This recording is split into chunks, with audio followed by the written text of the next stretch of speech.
بسم الله الرحمن الرحيم. الحمد لله رب العالمين والعاقبة للمتقين والصلاة والسلام على أشرف الأنبياء والمرسلين محمد بن عبد الله الأمين وعلى آله وأصحابه الطيبين الطاهرين، أما بعد. عن أبي هريرة رضي الله عنه قال قال رسول الله صلى الله عليه وسلم: المؤمن القوي خير وأحب إلى الله من المؤمن الضعيف، وفي كل خير احرص على ما ينفعك واستعن بالله ولا تعجز، وإن أصابك شيء فلا تقل لو أني فعلت كذا كان كذا وكذا، ولكن قل قدر الله وما شاء فعل، فإن لو تفتح عمل الشيطان. رواہ مسلم۔ حضرت ابو ہریرہ رضی اللہ تعالیٰ عنہ سے روایت ہے، فرمایا نبی اکرم صلی اللہ علیہ وسلم نے ارشاد فرمایا: المؤمن القوی خیر واحب الی اللہ من المؤمن الضعیف۔ طاقتور مومن اور مسلمان کمزور مومن اور مسلمان کے مقابلے میں اللہ تبارک و تعالیٰ کے نزدیک بہتر اور اچھا اور افضل ہے۔ وفی کل خیر، اور دونوں میں خیر ہے۔ اللہ کے حبیب علیہ السلام اس روایت میں فرماتے ہیں کہ طاقتور مومن کمزور مومن اور مسلمان کے مقابلے میں بہتر اور افضل ہے۔ دونوں میں خیر ہے۔ جو طاقتور مومن ہے وہ بھی اللہ کے نزدیک افضل ہے، اس لیے کہ وہ ایمان کی دولت سے مالا مال ہے، اور جو کمزور مومن ہے وہ بھی اللہ کے نزدیک خیر ہے، بہتر ہے، اچھا ہے، اس لیے کہ بہرحال وہ بھی ایمان کی دولت سے مالا مال ہے۔ لیکن جو طاقتور مومن ہے وہ اللہ کے نزدیک کمزور مومن اور مسلمان کے مقابلے میں زیادہ اچھا ہے۔ ان کا مقام اور ان کا مرتبہ اللہ کے نزدیک زیادہ اچھا ہے، اس اعتبار سے کہ طاقتور مومن جو ہے وہ اللہ تبارک و تعالیٰ کی اطاعت میں، اللہ تبارک و تعالیٰ کی فرما برداری میں اور اللہ تبارک و تعالیٰ کے احکام کو بجا لانے میں جس قدر محنت کرتا ہے، مشقت اٹھاتا ہے، تکلیف کو برداشت کرتا ہے، آنے والی مصیبتوں کے اوپر صبر کرتا ہے، تو پھر ان کا مقام اللہ کے یہاں بڑھا ہوا ہے۔ اس کمزور مومن سے جو ایمان کے اعتبار سے، مصیبتوں کے اعتبار سے، پھر آنے والی پریشانیوں کے اعتبار سے وہ کمزور پڑتا ہے، اس کو برداشت نہیں کر سکتا، اس کے مقابلے میں جو طاقتور مومن ہوتا ہے وہ مجاہدہ کرتا ہے، اللہ کی طرف سے آنے والے جو حالات ہوتے ہیں، جو آزمائش ہوتی ہے، ان میں پورا اترتا ہے۔ اس اعتبار سے ان کا مقام اللہ تبارک و تعالیٰ کے نزدیک کیا ہے؟ بڑھا ہوا ہے۔ اب یہاں دو لفظ ہے، ایک طاقتور مومن اور ایک کمزور مومن، دونوں کو سمجھنا ہے کہ طاقتور کس اعتبار سے۔ دیکھیے، صرف جسمانی طاقت مراد نہیں ہے، جسمانی طاقت بھی ضروری ہے۔ آج کل کے اعتبار سے ہم نے چونکہ ورزش چھوڑ دی اور دوڑنا یہ سب چھوڑ دیا، ایک چھوٹے سے بچے کو بھی اگر دکان بھیجنا ہو کسی چیز کے لیے لینے کے لیے تو وہ آئے گا تو یوں کہے گا کہ میں تھک گیا، میری سانس چلتی ہے۔ حالانکہ نبی علیہ السلام نے فرمایا کہ انسان کو ورزش کرنی چاہیے اور دوڑنا چاہیے، ورک کرنا چاہیے، یہ ضروری ہے، انسان کی جسمانی صحت کے لیے بہت ضروری ہے۔ تو جسمانی اعتبار سے تو طاقتور ہونا ضروری ہے، لیکن یہاں کیا مراد ہے؟ ایمان اور اسی طرح عقیدے میں وہ مضبوط ہو، ایمان کے اعتبار سے طاقتور ہو، عقیدے کے اعتبار سے مضبوط ہو۔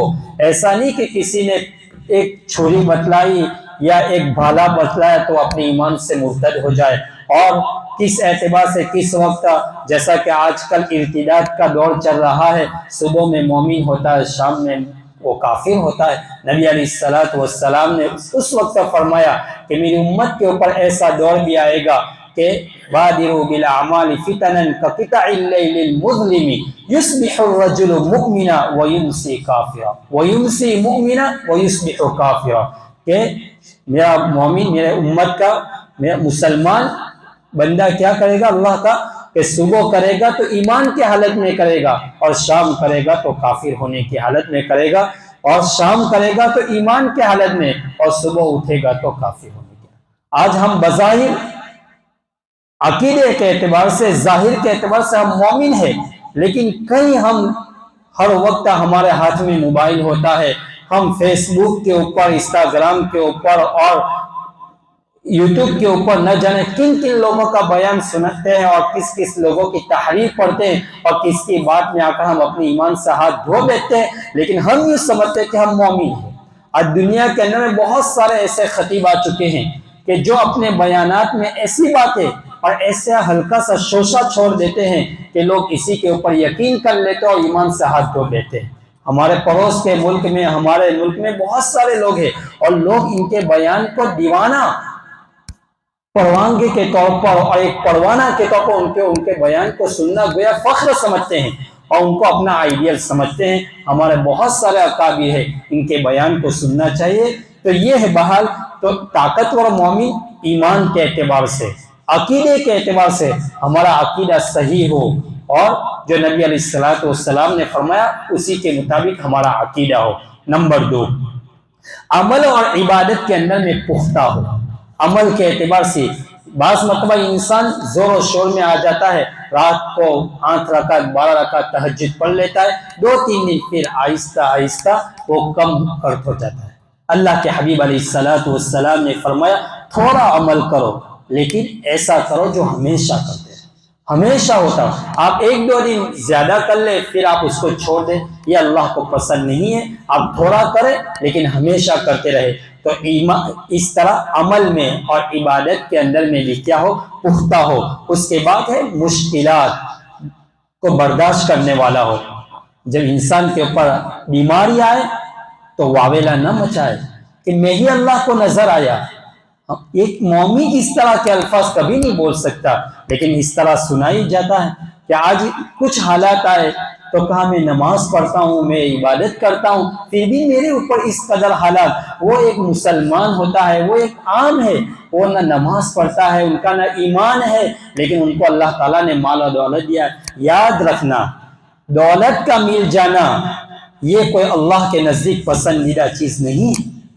دولت کا ملنا نہ ملنا یہ اللہ کے نزدیک محبوب نہیں ہے۔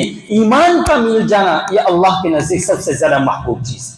اگر دولت محبوب چیز ہوتی تو اللہ تبارک و تعالیٰ ان بے ایمانوں کو کبھی دولت سے نوازتا نہ۔ مشکوٰۃ شریف کی روایت ہے کہ اگر اللہ کے نزدیک دنیا کی قدر و مچھر کے پر کے برابر، حدیث کے الفاظ ہے، مچھر کے پر کے برابر بھی اللہ کے نزدیک اگر اس کی قدر و قیمت ہوتی تو کافر کو ایک گھونٹ پانی پینے کو بھی نہ دیتا۔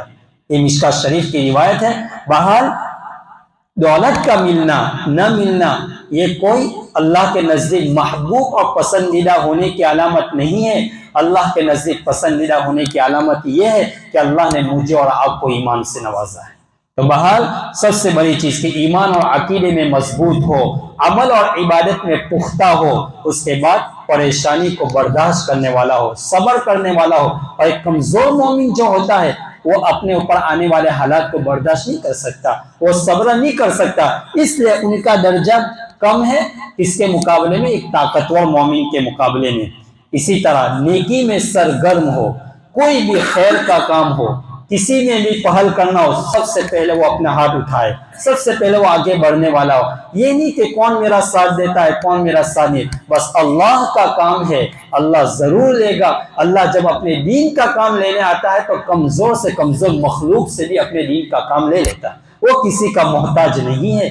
اللہ نے قرآن میں ایسی مثال دی ہے کہ مچھر یا ایک مکڑی، دیکھو اللہ کے رسول صلی اللہ علیہ وسلم جب مکہ سے ہجرت کر کے جا رہے ہیں، غار کے اندر میں صدیق اکبر کے ساتھ ایک مکڑی نے اپنا جالا تن لیا۔ اللہ نے کسی سے کام نہیں لیا، ایک چھوٹی سی مخلوق سے اللہ نے اپنا کام لے لیا۔ جب ابابیل اور اسی طرح کعبۃ اللہ کے اوپر جب وہ حملہ کرنے کے لیے آ رہے تھے، اس وقت اللہ تبارک و تعالیٰ نے ابابیل کے ذریعے اپنا کام لیا۔ الم تر کیف فعل ربک باصحاب الفیل۔ تو یہ ہے کہ ہر وقت نیکی کے اندر میں انسان کیا رہے، سرگرم رہے، محنت کرنے والا ہو۔ محنت روزی کے اعتبار سے اسی طرح دوسری چیزوں کے اعتبار سے انسان محنت کرے، پیسے کے اعتبار سے انسان محنت کرے، جو جائز ہے اس میں انسان بڑھ چڑھ کر حصہ لے۔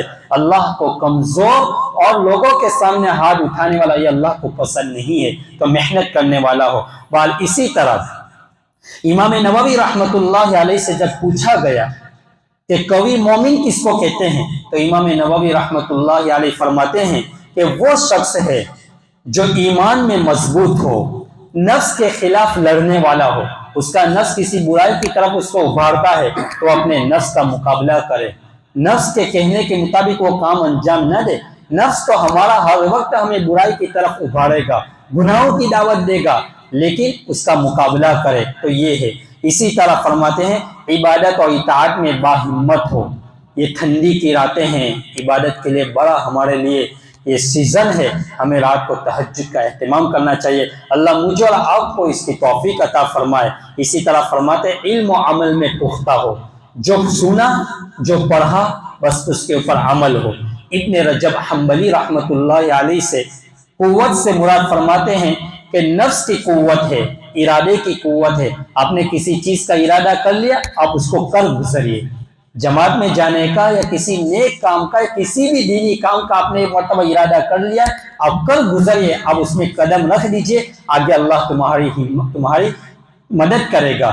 اسی طرح فرماتے ہیں ابن قیم رحمۃ اللہ علیہ کہ قوی مومن سے وہ ہے جو عزم و ہمت کے اندر میں، اسی طرح تحمل میں، اسی طرح صبر اور اللہ کے اوپر اعتماد میں مضبوط ہو، اور کمزور وہ ہے جس کی ہمت ٹوٹ جائے، حوصلے ٹوٹ جائے، اس کے ارادے ٹوٹ جائے، اسی طرح وہ صبر نہ کرنے پائے، شکوہ کرے، یہ ہے کمزور مومن۔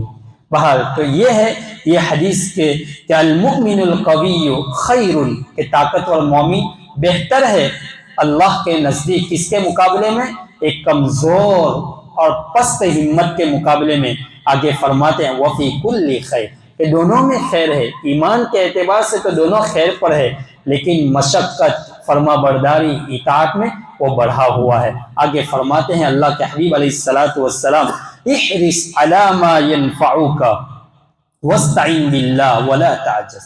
فرمایا آگے کیا فرماتے ہیں کہ ایسی چیز کی کوشش کرو جو تمہیں فائدہ دے، ایسی چیز کے کرنے کی اور ایسی چیز کو انجام دینے کی حرص رکھو، ایسا کام جو آخرت کے اعتبار سے تمہارے لیے مفید ہو، کارآمد ہو، یا ایسا کام جو دنیا کے اعتبار سے لیکن وہ صحیح ہے جس میں اللہ کی نافرمانی نہیں ہے، تو ایسے کام کے حرص رکھنی چاہیے، لالچ رکھنی چاہیے اور اس میں بڑھنا چاہیے۔ یہ نہیں کہ دنیا کے اعتبار سے، نہیں، دنیا کے اعتبار سے ہو یا آخرت کے اعتبار سے ہو، بشرطے کہ وہ ایسا کام نہ ہو جو اللہ کو ناراض کرنے والا ہو۔ اب مالداری میں، اسی طرح تجارت کے اندر میں آگے بڑھنا چاہیے، ورزش میں ایک کا دوسرے کا مقابلہ کرنا چاہیے، علم میں آگے بڑھنا چاہیے۔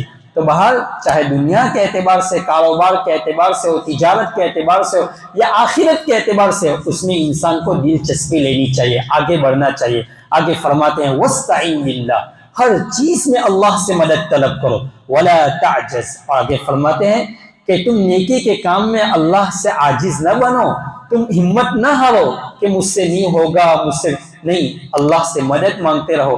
آگے فرماتے ہیں وَإِنْ أَصَابَكَ شَيْءٌ فَلَا تَقُلْ، اور اگر آپ کو کوئی چیز پہنچ جائے فَلَا تَقُلْ، تو ایسا نہ کہیے لَوْ أَنِّي فَعَلْتُ كَذَا كَانَ كَذَا وَكَذَا، کہ اگر میں ایسا کرتا تو ایسا ہوتا، ایسا کرتا ایسا ہوتا۔ عام طور پر ہمارے معاشرے میں ایسا ہوتا ہے کہ آپ مشورہ کرتے ہیں کہ مجھے وہاں جانا ہے کہ نہیں جانا ہے، کوئی کہتا ہے کہ نہ جاؤ، پھر بھی وہ چلا جاتا ہے، اور اللہ کا کرنا یہ ہوتا ہے کہ کوئی حادثہ پیش آ جاتا ہے، پھر وہ یوں کہتا ہے اگر میں ان کی بات مان لیتا تو میرا حادثہ ایکسیڈنٹ نہ ہوتا، اگر میں نہ آتا تو ایسا نہ ہوتا۔ پھر وہ کہتا ہے کہ میں نے تو آپ کو مشورہ دیا، اگر آپ نہ جاتے تو آپ کا یہ ایکسیڈنٹ نہ ہوتا۔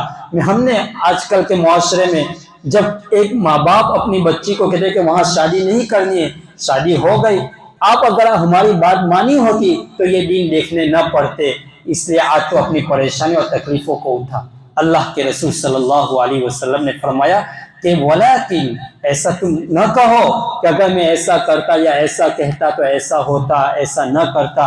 فرمایا یہ ایسی چیز ہے کہ شیطان یہاں سے دروازے کھول دیتا ہے، یہاں سے شیطان اللہ سے دور اور تقدیر کا رد کرنے والا، تقدیر کا انکار کرنے والا ہو جاتا ہے۔ بھائی اللہ نے جو ہمارے مقدر میں لکھا ہے وہ ہو کر ہی رہے گا۔ وَلَٰكِن كُلْ، کوئی پریشانی آئے، کوئی تکلیف آئے، کوئی آزمائش آئے، کوئی بیماری آ گئی، فرمائے قدر اللہ، اللہ نے میرے مقدر میں ایسا لکھا تھا تو ایسا ہو کر رہا۔ اگر آپ نہ جاتے تب بھی کوئی نہ کوئی حادثہ ضرور پیش آتا۔ بہر جو کچھ حالات آئے، جو کچھ پریشانی آئے، سب کچھ اللہ کی طرف سے۔ نبی علیہ السلام کے اخلاق میں یہ چیز ہمیں ملتی ہے کہ کوئی چیز گری، ٹوٹ گئی تو کسی نے صحابی سے کہا کہ اگر آپ ایسا نہ کرتے تو ایسا نہ ہوتا۔ اللہ کے حبیب علیہ السلام نے فرمایا ایسا نہ کہو، ایسا لکھا جا چکا تھا، لہذا ایسا۔ صحابہ نے حضور سے ایسی درخواست کی کہ یا رسول اللہ کہ ہم اپنے آپ کو خصی کرا لیں، ہمیں گناہوں کا خطرہ ہے کہ کہیں آگے جا کر ہم گناہوں کے اندر میں اور زنا نہ کر بیٹھے، کہ ہم اپنے آپ کو خصی کرا لیں۔ اللہ کے حبیب علیہ السلام نے فرمایا اگر تم خصی اپنے آپ کو کرا لو گے، پھر بھی اگر تقدیر میں ہے تو تم سے ہو کر ہی رہے گا۔ دیکھیے یہ مشکوہ شریف کی روایت ہے، بہرحال جو تقدیر میں ہو ایسا ہو کر ہی رہے گا، لہذا کسی کو تانا دینا ہے، کسی کو ایسا کرنا، یہ سب اچھی چیز نہیں ہے۔ بہرحال جو حالات آئے اس کو تکلیف اٹھائے، اس میں مجاہدہ اختیار کرے، انشاءاللہ اس کے اوپر اللہ کے یہاں بہت زیادہ اجر ملے گا۔ آگے آخری جملہ یہی ہے وَلَٰكِن قُلْ قَدَّرَ اللَّهُ وَمَا شَاءَ فَعَلَ فَإِن لَّوْ، اگر آپ نے اگر کہا تفتح عمل الشیاطین، تو یہ شیطان کا دروازہ کھول جاتا ہے کہ اگر ایسا ایسا ویسا، تو پھر یہاں سے شیطان ہمارے ہمت میں، ہمارے ارادے میں ہمیں پست کر دیتا ہے۔ فرمایا تو نے ایسا کیا تو اللہ سے ہمیں دور کر دیتا ہے۔ اللہ تبارک و تعالیٰ مجھے اور آپ کو ان کہی سنی باتوں کے اوپر عمل کرنے والا بنائے اور ہمیں طاقتور اور مضبوط مومن اور مسلمان بنائے۔ وآخر دعوانا الحمدللہ۔ بسم اللہ الرحمن الرحیم۔ اللہم لک الحمد کلہ ولک الشکر کلہ ولک الخلق کلہ بیدک الامر کلہ انک علی کل شیء قدیر۔ اللہم لا احصی ثناء علیک انت کما اثنیت علی نفسک۔ اللہم صلی وسلم علی سیدنا محمد وعلی آل سیدنا محمد مبارک وسلم۔ پیارے اللہ ہمارے گناہوں کو معاف فرما، خطاؤں سے درگزر فرما، سیئات کو حسنات سے مبدل فرما، زندگی کی ساری بدعمالیوں کو معاف فرما، رحم و کرم کا معاملہ فرما، نیک بنا، صالح بنا، متقی بنا، پرہیزگار بنا، قابلیت و قبولیت عطا فرما، دین کا داعی اور دین کا شیدائی بنا۔ اے اللہ قوی مومن بنا، مومن قوی بنا دیجئے، ہم سب کو مومن قوی بنا دیجئے، اپنا محبوب اور پسندیدہ بندہ بنا دیجئے، تیرے محبوب بندے میں ہم سب کا شمار فرما، ہم سب کی کامل مکمل مغفرت فرما۔ اے اللہ یہاں تیرے بیٹھے ہوئے ایک ایک بندے کو قبول فرما لیجئے، سب کی ضرورتوں کو اپنے خزانہ غیب سے پوری فرما دیجئے، اس مسجد کو آباد فرما، مسجد کو آباد کرنے والوں کو آباد فرما، امت کے حال پر رحم و کرم کا معاملہ فرما، امت کی پریشانیوں کو ختم فرما۔ اے پیارے اللہ ہم سب کو نیک صالح متقی بنا دیجئے، اے اللہ اپنا چہیتا اور محبوب بندہ بنا دیجئے اور محبوب بندہ میں ہم سب کا شمار فرما، مرتے دم تک شریعت و سنت کے مطابق زندگی گزارنے والے بنا دیجئے، جو سنا اس کے اوپر عمل کرنے کی توفیق نصیب فرما، ہمیں عمل میں، عبادت میں، اخلاق میں، ارادے میں، اے اللہ سب میں ہمیں قوی اور مضبوط بنا دیجئے۔ وصلی اللہ تعالی علی خیر خلقہ محمد وآلہ واصحابہ اجمعین۔